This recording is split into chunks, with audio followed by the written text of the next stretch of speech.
Il faut passer à l'exercice. Il faut exercer les talents et les découvrir. Nous avons même affirmé qu'on ne pouvait pas découvrir qu'on est chanteur avant de s'exercer à chanter. Alors, nous avons exhorté l'Assemblée de découvrir chacun son talent. Et là, à ce qui concerne les talents, nous avons même ajouté un aspect sur la vision et être ambitieux. Nous avons vu qu'il y a des gens qui ne se limitent qu'aux choses mesquines, des choses de petites valeurs. Il fallait aller jusqu'à percer haut. Les jours suivants, nous avons vu le travail et la gestion du temps. C'est là que nous avons eu beaucoup des accusations du monde européen. Où le monde européen nous accuse, nous, Africains, que nous utilisons notre temps dans les activités sociales. Nous sommes même allés jusqu'à calculer le temps que l'Africain perd dans les sociales. Nous avons vu les deuils, les mariages, les anniversaires, ainsi de suite, qui prennent inutilement le temps qu'on pouvait rentabiliser.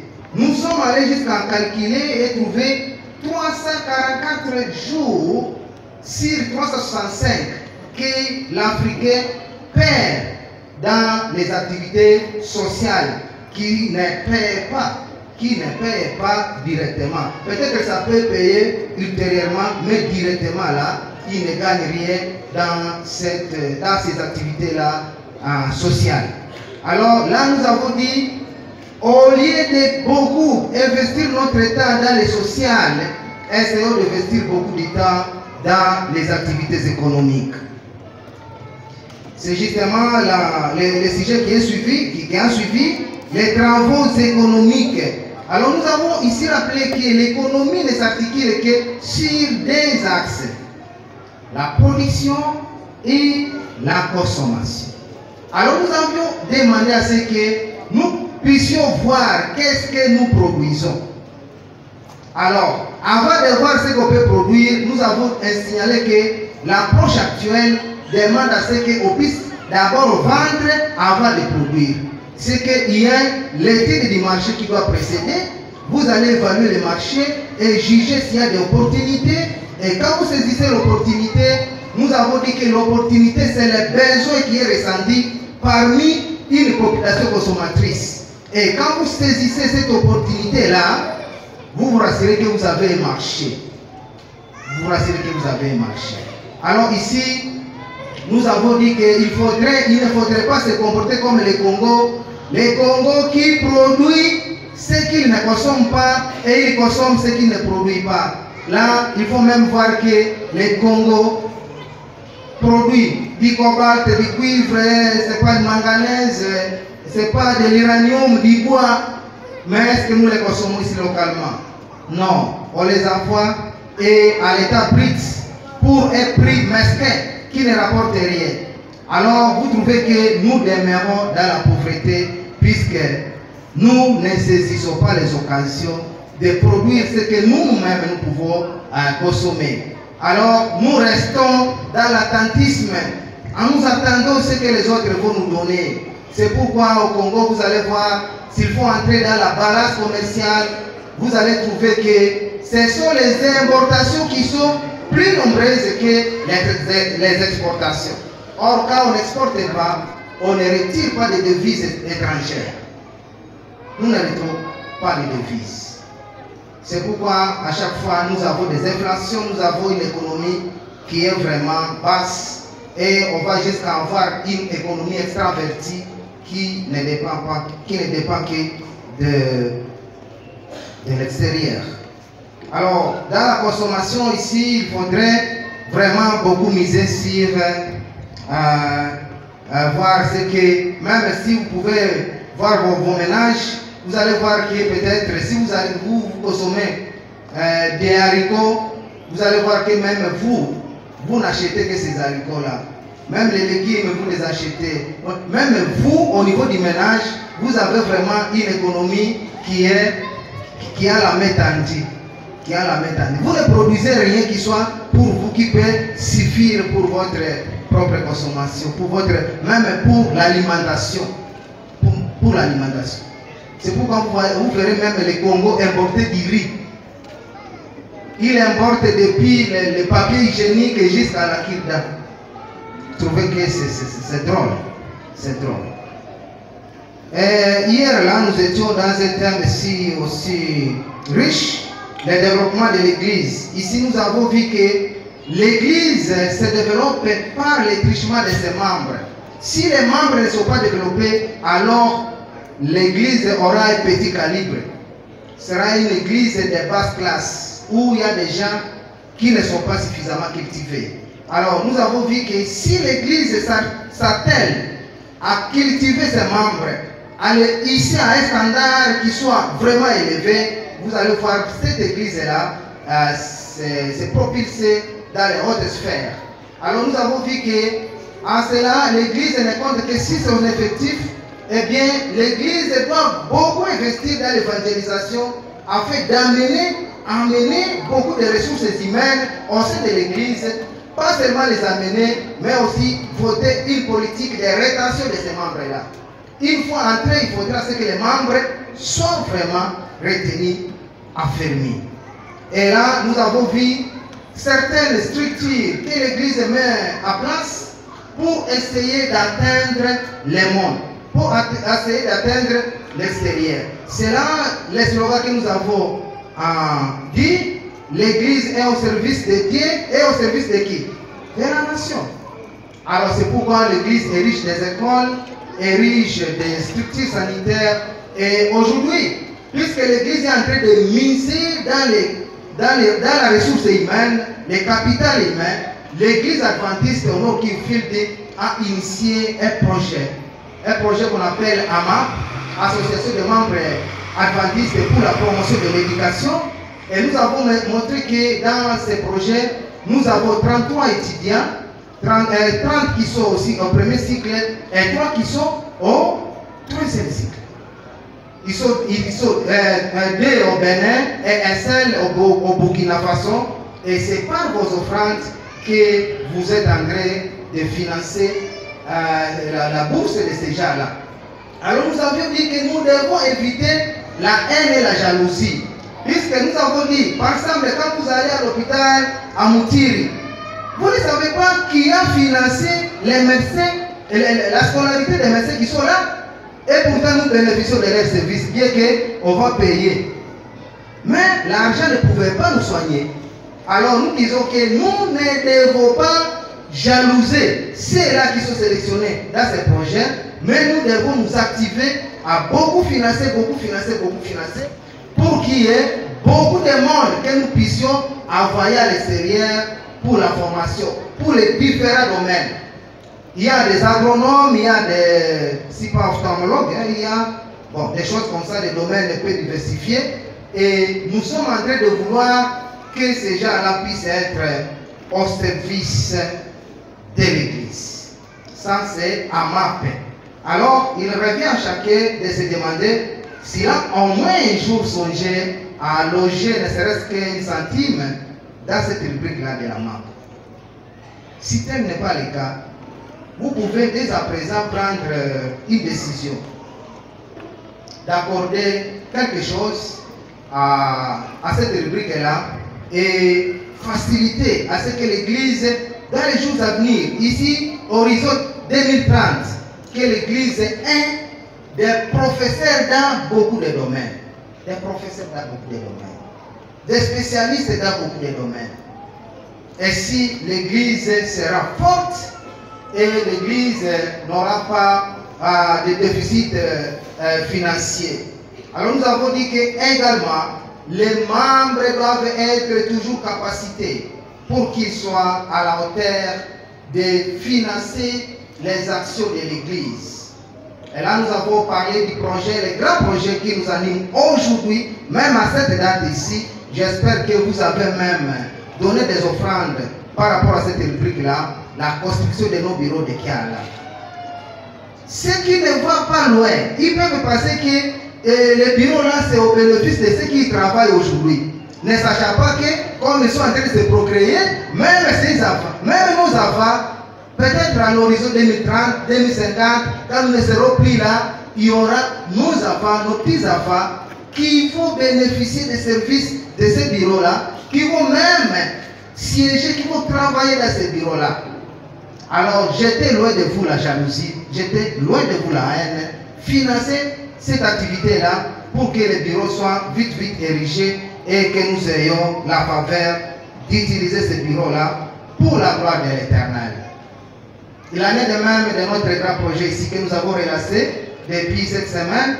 Vous avez vu qu'on est en train de faire l'échafaudage là-bas. C'est justement pour relancer la construction de cet angle, puisque nous avions lu en Angers que nous nous régalons d'être dans des maisons somptueuses pendant que nous venons adorer notre Dieu ici, notre grand Dieu qui nous a sauvés, qui nous a créés. Nous venons l'adorer.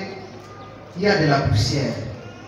Et pourtant, nous venons des maisons qui sont bien balayées, bien ornées, bien colorées. Alors, nous devons aussi réfléchir par défaut. Aujourd'hui, nous avons un sujet bref. Un sujet bref qui va traiter de travailler sa crainte. C'est ça le sujet. Ici, d'entrée de jeu, il faudra savoir que l'ennemi numéro 1 du développement, c'est la peur. La peur. Même la Bible, en Apocalypse, dit que le péret, les lâches, ne vont même pas hériter du royaume de Dieu. Ils ne vont pas hériter. La peur. Vous savez qu'il y a des cieux-là qui voudraient peut-être faire l'économie, qui voudraient faire la médecine, à qui on a seulement dit, tu veux aller faire quoi? La médecine. Il dit oui. Toi, tu as fait quelle option? Dit la pédagogie. Toi, il fallait déjà faire la biochimie pour te préparer à ça. Et le péré, il recule directement, il dit, je ne saurais pas. C'est quelqu'un qui n'a pas d'objectif qu'on fait reculer. Et au cours de la semaine, nous avons dit, les projets ne réussissent que lorsque celui qui les détient a un objectif poursuivi. S'il n'en a pas, il se trompe.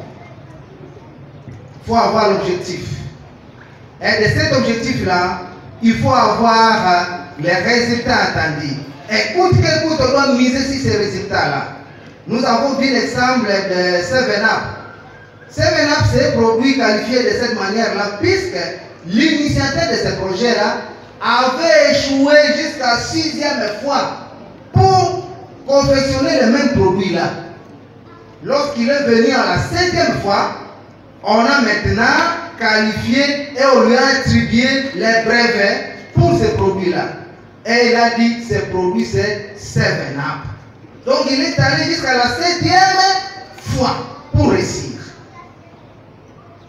S'il y a déjà, il échoue la première fois, il abandonne. Mais nous avons dit qu'il y a de l'avantage pour celui qui échoue.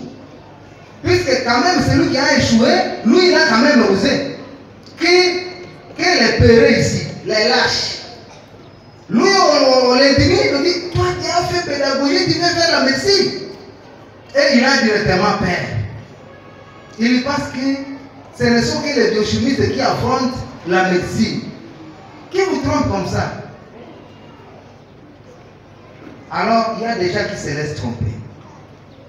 La peur est un problème d'innovation. Les gens qui ont peur, ils ont aussi peur à innover. Ils ont peur des changements. C'est à mon époque où, lorsque toujours nous apportions les dames dans leur foyer, lorsque nous, qui apportons la dame, rentrons, la dame pleure. Tu as accepté des choses que tu ne comprends pas. Elle pleurait. Non, du coup, les femmes actuelles ne pleurent pas.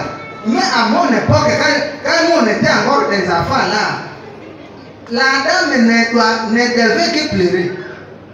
Qui peut me témoigner? Il n'y a pas de grande dame de ma génération ici. Vous ne me témoignez même pas. Elle pleurait. La peur du changement. Il se se demande, j'étais déjà habitué à mon environnement ici, maman, papa, mes collègues, mes enfants ici. Là, je vais vivre comment? Et dans le développement, il y a ceux-là qui ont peur des changements. Ils ont peur des changements. Et c'est le thème que nous allons peut-être développer dans la partie du séminaire. Mais aujourd'hui, essayons de voir qu'est-ce qui favorise la réussite des projets. Il y a 3 facteurs favorisants. 3 facteurs favorisants. Il y a la vision. Il faut avoir la vision comme l'aigle. Pourquoi pas comme les lions? Les lions, lorsqu'ils cherchent à capturer sa proie, ils ciblent une proie. Il peut se mettre ici. Les autres proies passent. Ceux qui sont capturables, il les laisse passer. Il les laisse passer. Puisqu'il a déjà ciblé quoi? Sa proie. Et une seule. Lorsque celui-là arrive, ça c'est la vision. Il y a des gens, nous avons parlé de ça, qui n'ont pas de vision. Ils sont en train de vaciller. Aujourd'hui, vous les voyez, réparateurs de vélo. Les lendemains réparateurs, ce n'est pas des voies. Les lendemains taximens, vendeurs de beignets. Vous manquez, il est dans quel service? Bien que nous avions parlé de la diversification économique, ce n'était pas de cette manière-là. Les gens qui n'ont pas de vision, quelqu'un qui l'avait déjà apprécié dans la réparation des motos, il les cherche là, il les manque. Il a déjà changé de carrière. N'a pas de vision, n'a pas d'ambition. Il ne se limite que sur ce qu'on lui dit. Des gens qui n'ont pas leurs propres décisions. Nous avions dit qu'il y a même des gens à qui on oriente même en charge. Hein? Donc, vous trouvez que lui, personnellement, lui n'a pas de choix. Et vous voulez aller avec quelqu'un comme ça? Je dis, prends celle-ci. Prends celle-ci. Ça c'est très très sérieux. La vision, l'ambition. Hein? Il faut avoir une vision bien déterminée. En matière d'entreprise, justement, nous avons signalé que la première matière première d'une entreprise, c'est quoi? C'est l'information. Il faut d'abord avoir l'information dans le secteur où vous voulez entreprendre. Mais, lorsque vous avez de l'information, il faut maintenant avoir la vision. La vision. La vision. Et la vision, c'est par rapport à où vous allez évaluer les risques. Nous avons vu que là, vous devez évaluer les risques. Et on a déjà donné la formule. Lorsque vous êtes en face des 2 projets, les 2 projets ont une même rentabilité. Il faut choisir le moins risqué. Lorsque vous avez 2 projets de même risque, il faut choisir les projets les plus rentables. Le choix est clair. Il faut avoir la vision. Le deuxième facteur, c'est la foi. La foi va de pair avec la confiance en soi. Vous avez la foi à Dieu, que Dieu va vous soutenir. D'après Proverbe 16.3, Proverbe 16.3, si vous lisez, il va dire que vous devez recommander vos entreprises, vos projets à l'Éternel, et l'Éternel va vous accompagner là-dedans. Mais, en plus d'avoir la foi, il faut avoir aussi la confiance à soi-même. Il y a des gens qui n'ont pas de confiance à eux-mêmes.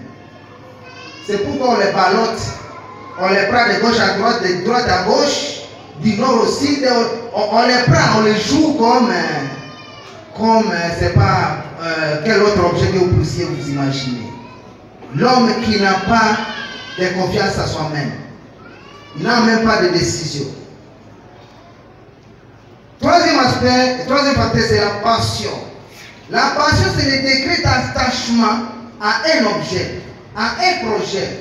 Vous êtes attaché à ça. Pour la passion, nous avons toujours conseillé aux parents de laisser à l'enfant le libre choix d'évoluer dans les domaines qu'il a choisi. S'il a choisi la médecine, il faut l'accompagner là-dedans, puisqu'il sera passionné par rapport à ces domaines-là.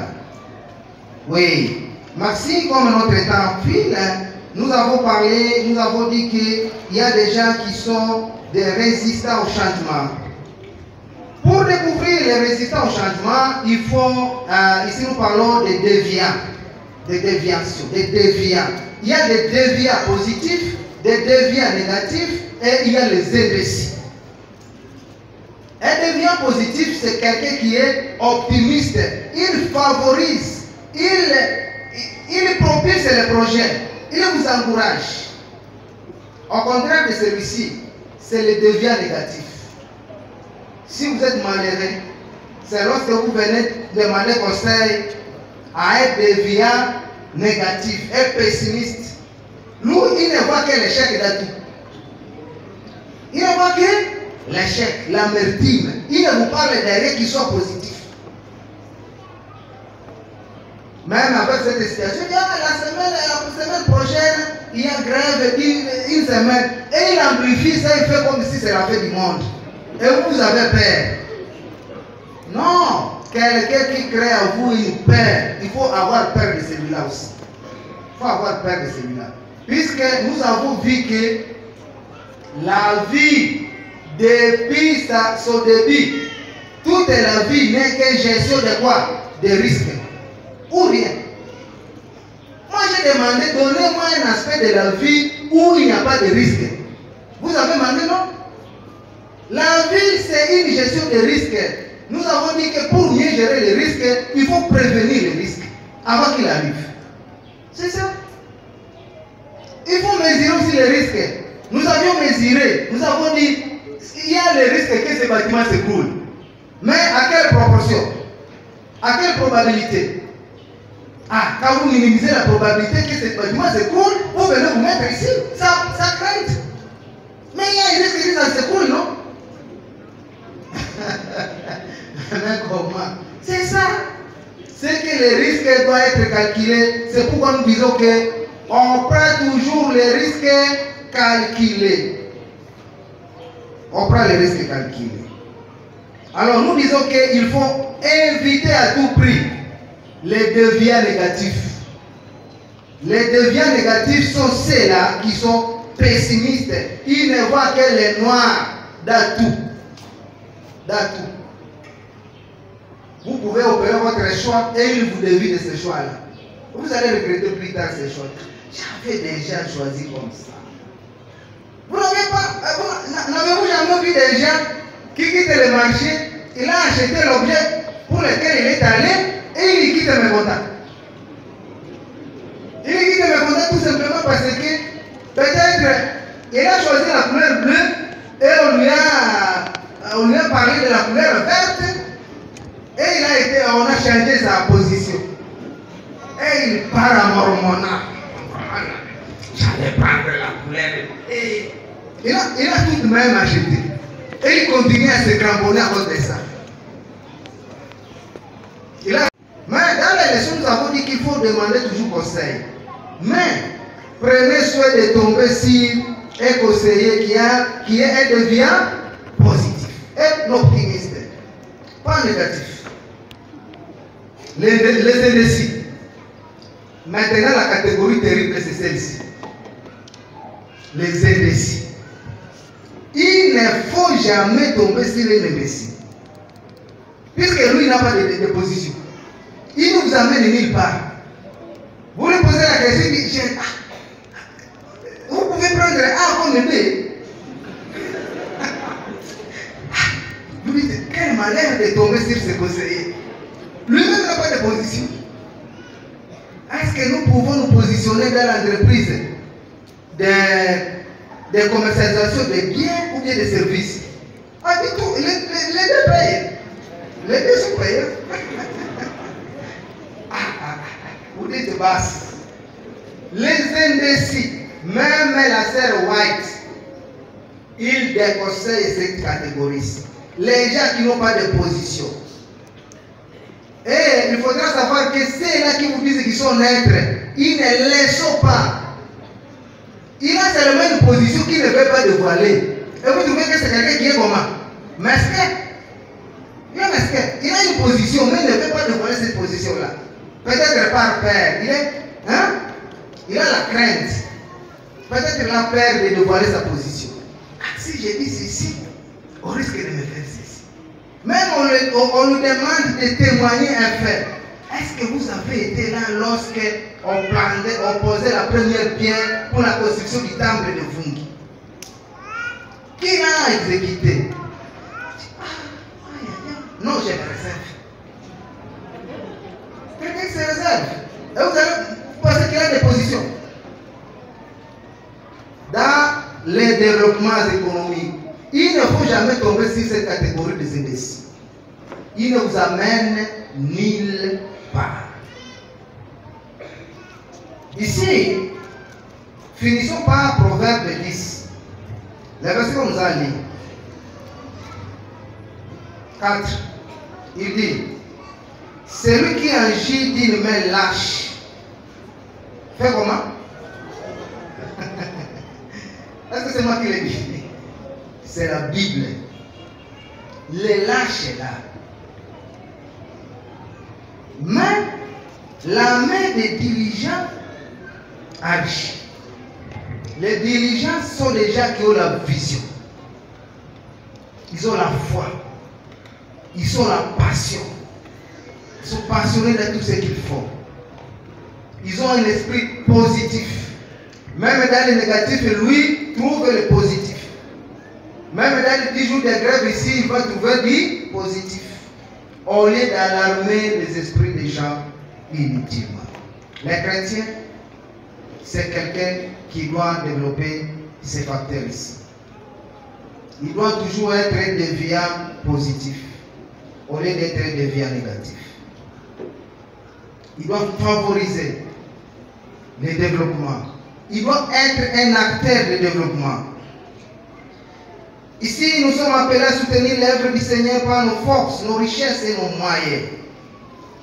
C'est à l'exemple de Noé qui a érigé l'arche. Dieu n'a donné que le plan et lui a laissé le reste. Moyen financier, lui-même a trouvé. C'est comme ça, quelqu'un qui est déviant positif. Il accompagne les projets pour son succès. Mais si Dieu avait rencontré des déviants négatifs, il allait dire, oh, vous dites que je vais construire un étage. Alors, où est-ce que j'aurai les moyens? Première question déjà. Où est-ce que j'aurai les moyens?